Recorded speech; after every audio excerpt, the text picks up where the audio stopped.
Peoria, Video Max Limited presents Midstate Magazine with your hosts, Christina Colosimo and Brett Lemick. The weekend news with Jennifer French and Lawson Barger, and the Midstate News team. Our news interviewer is Joanna Maggio. Sports with Matt Wetterston, Brian Vito, and the sports team. State of the Arts with Sandra Hall. Erica Chin and Aaron Mayo take it to the streets. In Need with Brooke Rumble. Our music reviewers are Landon Battles and Rihanna Pouncey. Brian Cunningham gets real at the movies. And Thina Gore takes us about town. And let's eat. And now from America's friendliest city, Midstate Magazine, with your hosts, Christina and Brett. Take it away, kids. Welcome back to another week of Midstate Magazine. I am Brett Lemick. And I'm Christina Colosimo. And we challenge you to write to our email, to the email down below, and we got the first letter.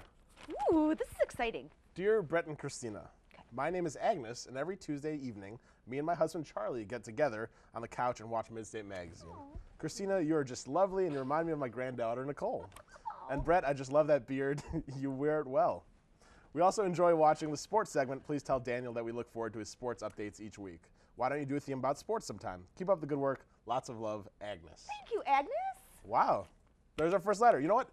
In tradition of our first letter, let's do it. Let's talk about sports. I love it. You know, it wasn't exactly our plan, but we can do it. We can do it. And it's baseball playoff season. Yeah, okay. Agnes, this is for you. We will talk about sports. Sounds good. There's nothing I love more than sports. No, I agree. It's great tradition. We will make Daniel Shore very proud today. Okay, we have a lot planned.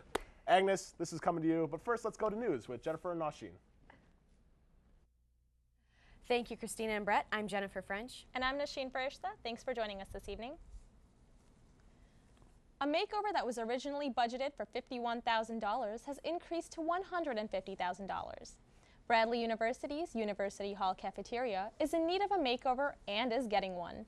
It's being transformed into a student lounge, complete with a big screen TV, speakers, new furniture, and a new floor.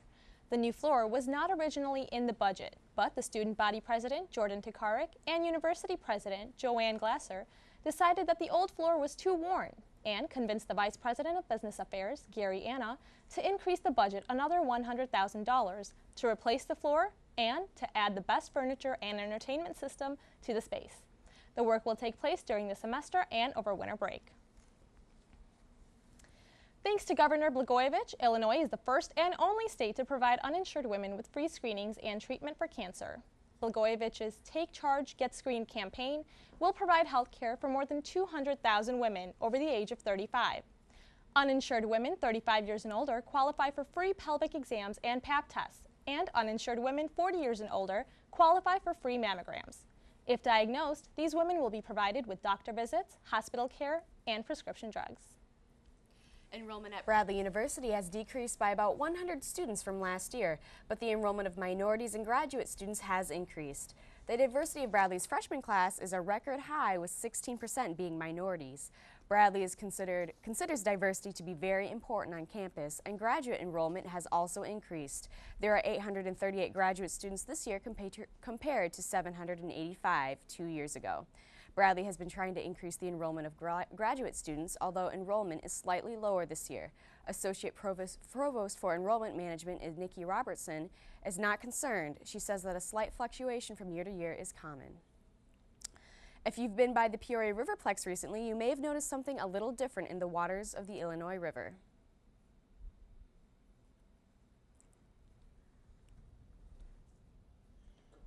That's because located is the Nina, a rare replica of the original Santa Clara ship. The Santa Clara has famous ties to the times of Christopher Columbus and his adventures with discovering America. The replica ship is a very popular attraction, and many school children as well as adults come down to see the ship every day. Tours are given daily and souvenirs are available for those who would like to learn a little more about the history of the ship. The Nina will stay by the Riverplex until Sunday, October 14th.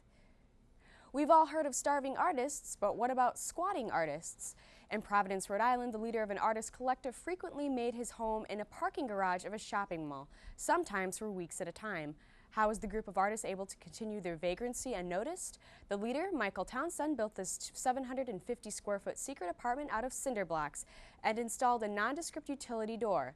Unobservant security guards failed to notice the subtle addition since 2003 until Townsend and his friend from Hong Kong arrived to find 3 security guards marveling at the clandestine engineering.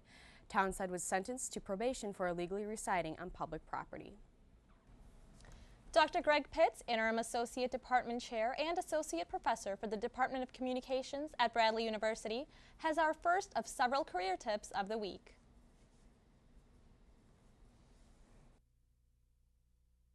If you're a college junior, you gotta have a resume. Not so much because you're already starting to look for a job, but because your resume is the tool by which you start to evaluate your career. And when you start to work on your resume, the first thing you want to do is you want to see, what kind of experience do I have? Where have I worked? What have I done in my field? And if you then say to yourself, I haven't done anything, I don't have anything on my resume, then you've got 2 years left before you graduate to change that situation. So that means then immediately thinking about pursuing an internship. It also means looking around at the local media market that you're in and saying, are there part-time jobs? You know, if you graduate and you can demonstrate that you spent a semester or an academic year, or even better, 2 solid years, working at a local TV station where you rolled out of bed at 3 in the morning or 3:15 or whatever to make it there by 4 a.m., to run a studio camera, to serve as an assistant producer, to do whatever job that you were able to find, you're going to find that you are then ready to go and very hireable in the job market. The death of a Bradley University student, Danny Delinquist, has had a strong impact on Bradley's campus. Many students have done their part to honor Danny's memory. The St. Joseph Newman Center choir director Tyler Dickinson is one of those students. Midstate Magazine's Sherry Ellis has more. Thanks, Jennifer. The St. Joseph Newman Center recently had a memorial mass in honor of Danny Delquist. Tyler Dickinson, the choir director and service team secretary for the Newman Center, helped to organize this. Thanks for joining us, Tyler. Thank you for having me. How are you? I'm doing wonderful. How about yourself? I'm great. What inspired you to set up the memorial mass for Danny? It was a group decision and collective effort from the Newman Center service team, which is a collection of about 8 student leaders, as well as Father Stanley Deptula, the director of the Newman Center, and Ron Haker, the associate director of the Newman Center. And we wanted to have some kind of a memorial for our departed peer, our departed friend and college student. And we decided just to work forward in having this on some Sunday, and with the support of the athletic department, the university, and of the Dahlquist family themselves, we proceeded with this. What was your biggest challenge in setting up this memorial mass? The biggest challenge originally came from trying to find the right day. We had a day in mind, and that wasn't working out with Dr. Gulski from the university staff, and then other weeks were not working out with the soccer team, with us as far as Father Stanley being around for having the Mass, and then we finally were able to settle on this last Sunday a week ago for the Mass. Okay, so how are the students reacting to this memorial Mass? We had a really nice turnout of people. It was a wonderful service in of itself. We had a lot of support from people who wanted to be there. The soccer team showed up in I believe in its entirety, if not with only a few absent members. And the Dahlquist parents, Craig and Tricia, were also there as well. What impact do you think it had on this family? I know the family, when I talked to them after the Mass, they said that they really appreciated this service that we had. They really were grateful for the efforts that we had to help field some closure for Bradley students who weren't able to make it back for the funeral at the end of the summer.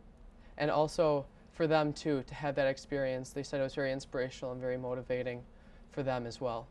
Okay. If you can sum up this whole experience in one word, what would it be?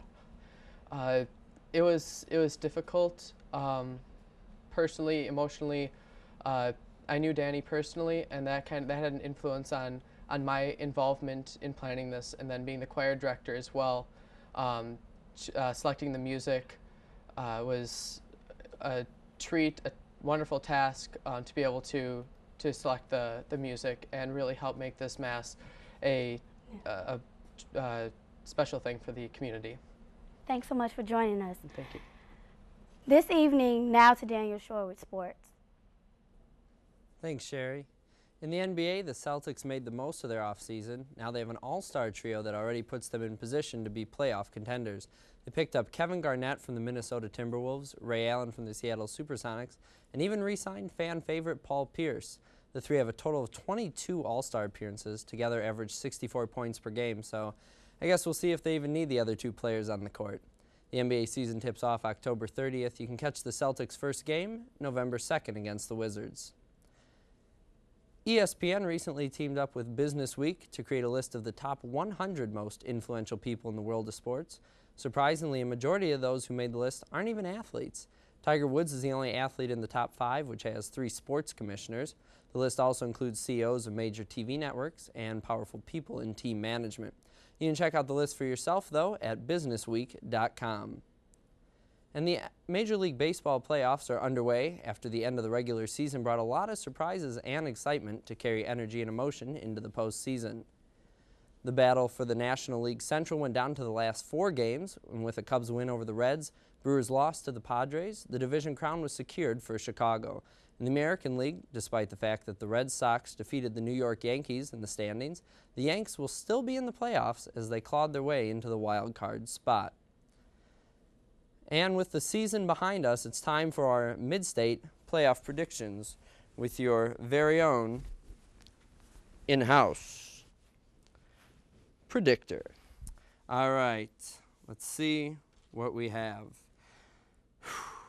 Take a moment. The Boston Red Sox and the Angels of Anaheim. The Angels have stellar pitching, but I have 2 names for you, Manny and Big Papi. I predict that the Red Sox take it in 4 games. The New York Yankees showdown against the Cleveland Indians. The Indians, a team with a lot of offense and youth, while the Yankees, as I see, have A-Rod and a lot of playoff experience.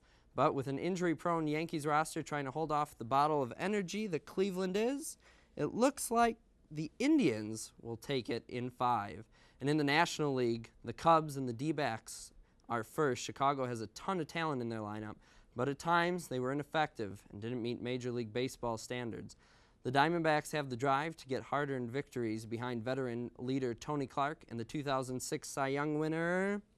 It looks, looks like Brandon Webb, but with Chicago's momentum from the end of the regular season, my prediction, Cubs take it in 5. And last but not least, we have the Philadelphia Phillies and the Colorado Rockies. Even though the momentum's on the Rockies side, their subpar starting pitchers are no match for Jimmy Rollins and Ryan Howard, and the ball says that the Phillies will take that series in 3 games with a sweep. And since we're talking about playoffs and wearing silly hats, do you know that the pitcher that competed in 22 World Series games pitched 122 World Series innings and was only on the team for 10 games when they won? The answer, Whitey Ford. And one last prediction that will go back to Nasheen with Oddly Enough. Right you are. Thanks, Daniel. In this week's Oddly Enough, in Lapeer, Michigan, a county sheriff has offered to marry 2 fugitives as long as they confess to their crimes. The 24-year-old man and 23-year-old woman are suspected of robbing a local bank, taking about $5,000. It's suspected that the money was taken to pay for wedding rings, rent, and a lawyer who was assisting in a child custody case. This darling couple met when the man's ex-inmate introduced them after he was released from the county jail. Sheriff Ron Kalanquin says that he will marry the 2 in the jail if they plead guilty. He just wants them off the streets. Well, thank you for joining us at Midstate News. I'm Jennifer French. I'm Nasheen Farishta. And I'm Daniel Shore. Back to you, Christina and Brett. Daniel Shore. Is that my towel, dude? I liked that. I liked that. And by the way, not too happy what you said that the Yankees are going to lose, but it's I'll deal with it when it happens. So. I guess because Daniel covered, the traditional sports. He did. I want to talk about some other sports. Fighting. UFC, Ultimate Fighting Championships, or How IFL. is that a sport? You're just beating the junk out of somebody. That's not a sport. It's training, and there's actually teams. UFC, it's like one-on-one. I can understand that. You can argue. But I actually learned about this IFL, International Fight League, and they actually have teams, sort of like wrestling. And oh my God, I saw a match, and it was unbelievable. With my internship this summer, I actually saw it. I actually met a guy afterwards. Was he It was like insane. just like is his face like dismembered and The person he mangled? fought was, but not him. He had like 39 or 40 straight punches, and oh my God. I'll teach you how to do it maybe during the break. Okay, like I'll get But- my fists ready. Oh my God, Okay. it's so awesome. That is a sport you definitely need to train for. But first, let's see what's new with Sandra in the spotlight.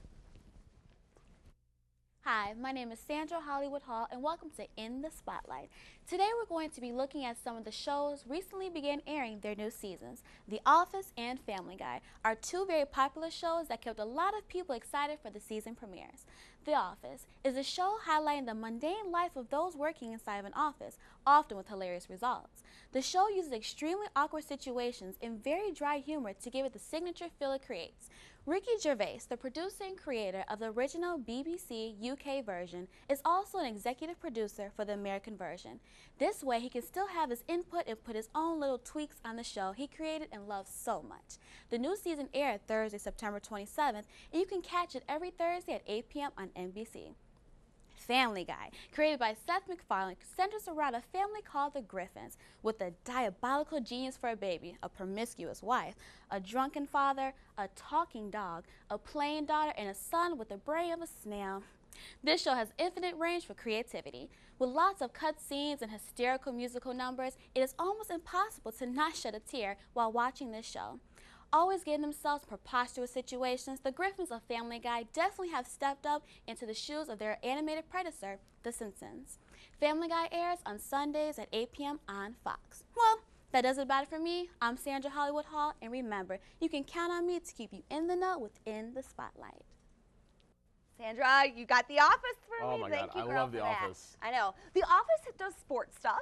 Yeah, I saw that. What's the one episode? The Office Olympics. Yeah, last season. And in the first season, when they played the basketball game to see who gets to come in on a Saturday and I like. could watch that all day. Like, oh my God. Honestly, if I sit here and talk So about all the funny. Office quotes, I I'll just go know, crazy. I We have know. to go to the next. Okay. Just to prevent me from talking all day long about The Office, let's go to Becca presenting what's new with movies in Get Real. It's a touchy subject that should be avoided, right? Director Jason Reitman disagreed and decided to take a satirical look at the tobacco industry in this 2005 comedy. Thank You for Smoking tells the tale of Nick Naylor, a lobbyist for Big Tobacco. Aaron Eckhart brings the character to life with an honest view of his job. Few people on this planet know what it is to be truly despised. Can you blame them? Yeah. Even while being a Explain it out. spokesperson for a highly Yes, debated there's- industry, Nick struggles to be a good role model for his son Joey, played by Cameron Bright. How about lobbyists? What's that? It's what I do. I talk for a living. What do you talk about? I speak on behalf of cigarettes. Movie antics include lunch dates with fellow lobbyists, an interview with a sexy reporter, and even an attempt on Nick's life. Nick, we want you to stop killing people. So many people. 500,000 people a year in the U.S. There's no data to support that. Nick's life is going pretty well, until he goes before a Senate hearing about cigarettes. You seem to have a lot to say about how we should raise our children. What of your own? What are you going to do when he turns 18? For all the talk about tobacco, not a single cigarette is smoked on screen. If you're looking for an all-star cast, a good laugh, and a lot of irony, Thank You for Smoking is a great way to go. For Midstate Magazine, I'm Becca Wenning. Back to you. Thank you, Becca. That's a good movie. If you've, Definitely. I don't know if you've ever seen I it. own it. But okay, so You were telling me something earlier about I know. sports. I was saying this during the break. I was saying this, but so when I was a kid, do you know Carlton Fisk, Pudge? He played for the Boston Red Sox. He had that big, in like the, I think it was like that one World Series game where he waved the ball to be fair. Big deal. He played for the White Sox. I had a chance to meet him. You met him. I was 3 years old, right? And Oh my God. we got to go on the field, and it was really cool. I cried the entire time, and to this day, I regret it because I never got to take the picture with him. You know what? Well, if he's watching, Pudge, this was that little girl who's crying. Anyways, let's go to Melody, see what she has to ask with Street Team.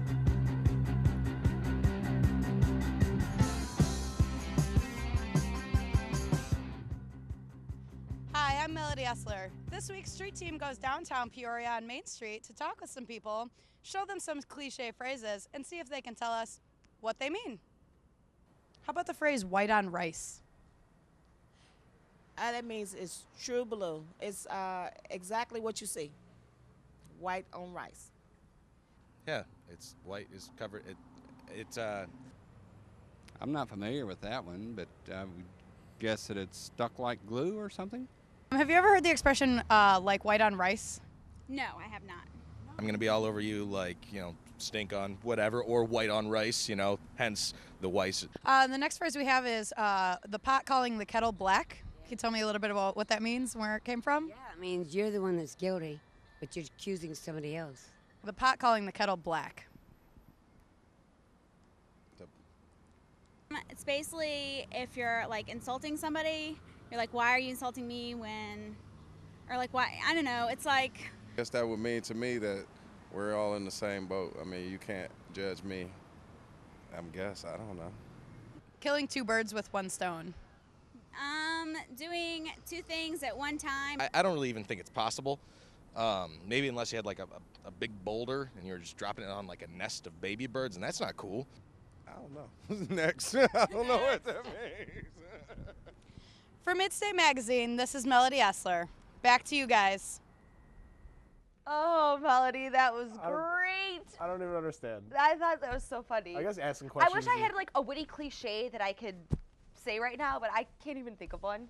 That's okay. Whatever. Asking questions is sort of like a sport, I guess. Maybe if Jeopardy, if you're like hardcore, like is like training and exercising, like reading books. Exercising your mind. I just don't get it. That's maybe you might have a point there. Alex Trebek could maybe say that his Jeopardy experience. I'm not even gonna ponder that. Let's go to Tierney and see what she has to show us with State of the Arts. Welcome to State of the Arts. I'm Tierney Modulin. Today we have with us a wonderful musician, Carl Bopp. Thank you for joining us, Carl. My pleasure. Good to be here. My first question for you is, how long have you been playing music? I started out when I was about 7 playing the accordion. Okay. And I just worked into keyboards and some other instruments, flute, vibes, and voice as years went by. Okay. I hear that you're in a group also.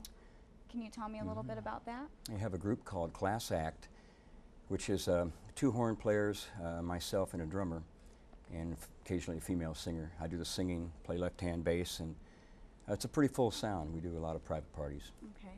Yeah. And where did you get your start playing? I'm from Sedalia, Missouri, and at about age 12 or so, I started playing restaurants, of which there was one, Worthy, in my hometown, and I got accustomed to playing in front of public and improvising. Wonderful. So and nice. My last question for you is, what venues do you play at? Well, I've been doing a lot of piano bar lately. Before that, I traveled for several years doing a one-man band kind of thing, which is what I'll be doing right now. And now I'm playing more private parties, one-nighters, and a little bit of piano bar. Okay, great. Yeah. Could you play something for us? Sure. Okay. How about a good October song called Moon Dance? It would be wonderful. Okay, I have no sound. Are we ready? There.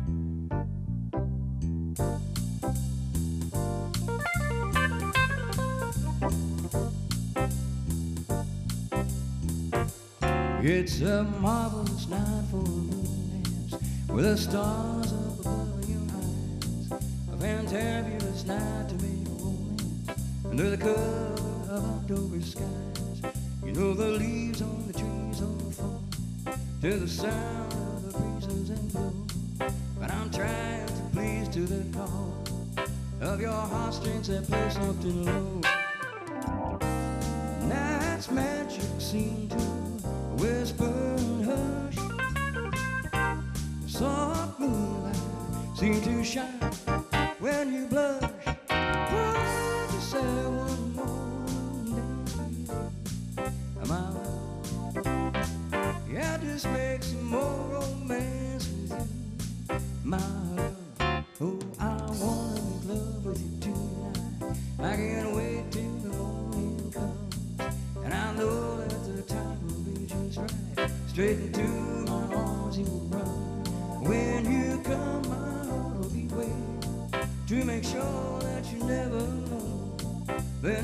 all my dreams will come to death. Then and there I will make you my own. That's magic seemed to whisper in the hush. Soft moonlight seemed to shine when you blush. Why to say one more moon dance with you?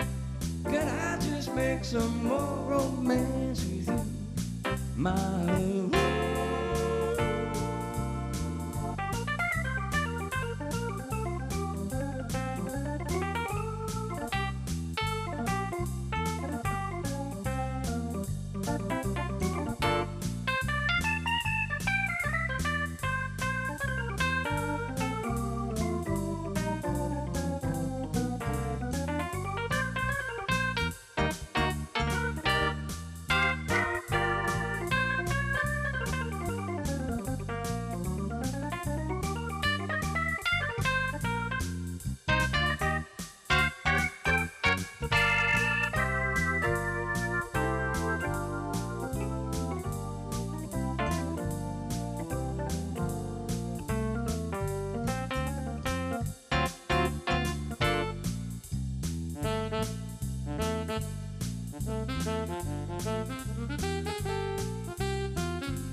It's a marvelous night for a moon dance with the stars up above your eyes.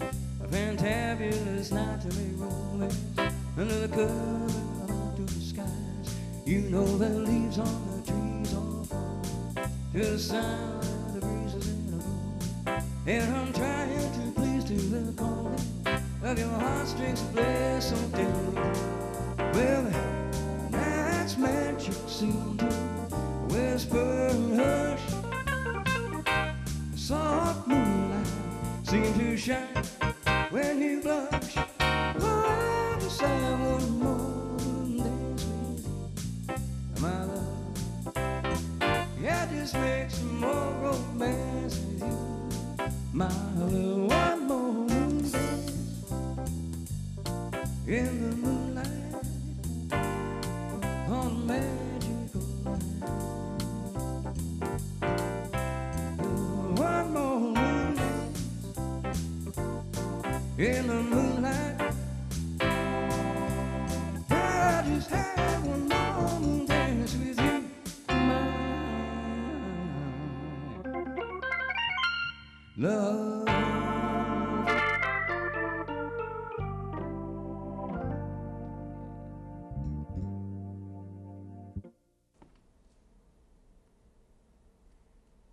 Thank you again, Carl.